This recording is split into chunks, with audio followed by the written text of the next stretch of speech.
ही वनस्पती कोणत्या कामाला चालते हे तुम्हाला तात्काळ सांगतो। पाठीमागे मी विंचू चावला याच्यावर मी एक बोरीचा व्हिडिओ टाकला होता आणि तो व्हिडिओ फार सुंदर चालला। ज्या टायमाला शेतीमध्ये काम करताना आपला जर विंचवाचा डंक जर झाला तर हे बघा, हे तर त्या टायमाला जास्त वेळ करायचा नाही।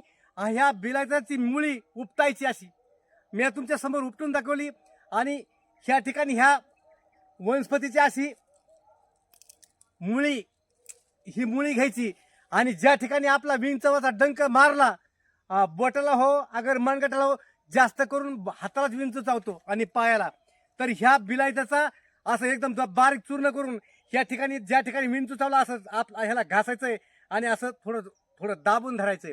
दाबून धरल्यानंतर आणखी 2-3 वेळेस जर असं केलं तर कोणत्याही प्रकारचा विंचू तात्काळ उतरला जातो। मित्रांनो, हा लाईव्ह व्हिडिओ आहे आणि हा तुमच्याकरता शेतकरी मित्रांकरता आहे।